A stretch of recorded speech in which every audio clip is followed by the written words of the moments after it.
same way as I enjoy, well, most British summers. I've been staying indoors, out of the rain, watching the telly, watching a lot of movies as well. I'm a bit of a history buff, so I kind of find myself watching, like, historical films, a lot of Hollywood historical films. I'm kind of torturing myself really doing that, you know what I mean? I like to see things being sort of accurate, and then I end up watching a movie like U-571. Don't know if anyone's seen that. Yeah, you have, haven't you? It's a film where the American Navy captures a German submarine, they capture the Enigma machine, they crack the Enigma code, and that shortens the war by 2 years. Yay! Lies. All lies. We capture the Enigma machine, we crack the code, bless you heart, our bit of glory, not yours, you thieving American bastards. Do you know what, I'm really glad to hear I'm not the only one who gets annoyed by this. I mean, stuff like Pearl Harbor, I don't mind, mainly because it's a shit movie, but I don't mind if America wants to rewrite its own history, that's okay, if they want to say that America entered World War II because Ben Affleck was boning the wrong woman, that's fine, you can go for that is not a problem at all, but then I end up watching The Patriot, which seemed to suggest that the American War of Independence was very easily won, well, because the entire British Empire were gin-addled sadistic sodomites. They were kind of boogie-ramming their way around the globe. And I don't get annoyed by it anymore because it is, after all, a Mel Gibson film. And he was probably pissed out of his head when he made it. And chances are he thinks the English are just a special species of Jew. I don't know. But it's just disrespectful, to a country's history. How would they like it if we did that to them? What if we did a film about the Vietnam War where all the American GIs were in full clown makeup? How about if we did the American Civil War, but we did it with roundheads and cavaliers? Why don't we go the whole hog? Why not get Richard Curtis to write a film about 9/11? We'll make it a romantic comedy while the Twin Towers come down after a giant custard pie attack, and the noise they make when they come down will be that squelching, sulphurous fart. Okay, that's pretty mean-spirited, but it's no worse than Saving Private Ryan, which seems to suggest that D-Day happened entirely because America came along, and that really just gets on my tits. I think it annoys me so much because I think a lot of people take their ideas of history and what's gone on in the world from films, from TV. Our Prime Minister certainly does.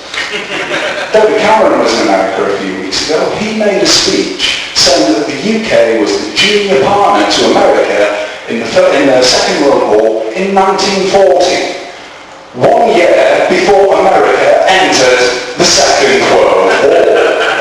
Well done, you shiny-faced prick. I mean, you're meant to be going out there bigging us up, and he's doing that. I mean, don't get me wrong, I don't want to turn this into like a hate speech about America, but don't you think that kind of thing encourages them?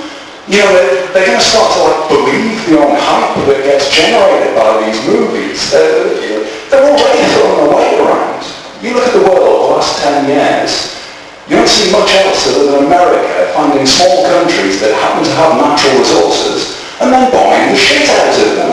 We had Afghanistan for the gas. We had Iraq for the oil. It looks like we've got Iran for the oil. And now we've got Scotland for the oil. Scotland? Yeah. I don't know if anybody heard about this, but basically Scotland released Mohammed al-Ibrahim, the Lockerbie bomber, in December, and America's furious about this. Absolutely, they're pissed. Could not be boiling more. And what the Scottish government said, this was on compassionate grounds. This is a man who's got terminal cancer. He's got 3 months to live. Let's let him go back home. Let's let him see out his final days with his family. And that's what they did. And you know what? That selfish prick still hasn't died. But you listen to the American senators, and my God, you think the entire nation of Scotland are collectively shat in America's soup. All of the senators are kind of like, you can't read that, you read that church, I'm paraphrasing, but that's it. Okay, well, what they're actually saying is Greece happened to sweeten an oil deal between BP and Libya. And they, the American Senate, don't approve of dodgy deals for oil when people are suffering as a direct result. Really? Seriously? That's what you're actually going to go with? That's what you're going to say, is it? Oh, okay.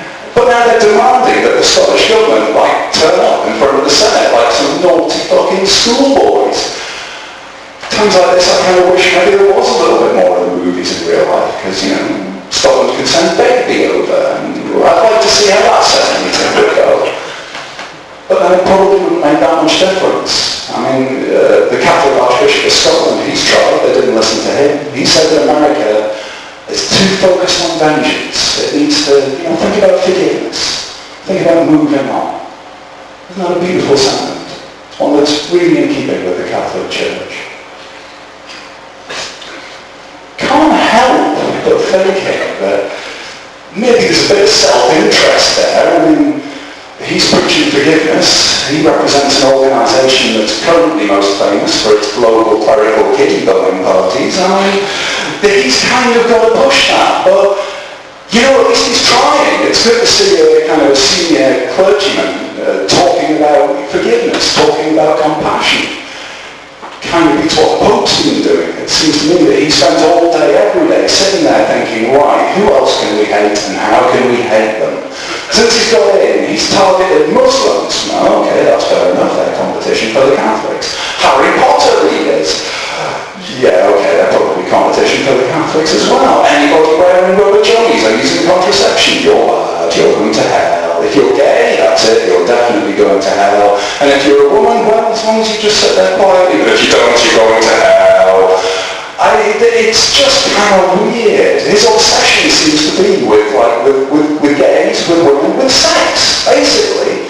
I mean, this guy, he's supposed to be the moral authority of the church. He's the guy who tells us, what's going to help us lead a good life, what's going to help us get into heaven. But all he talks about is our cocks and fannies.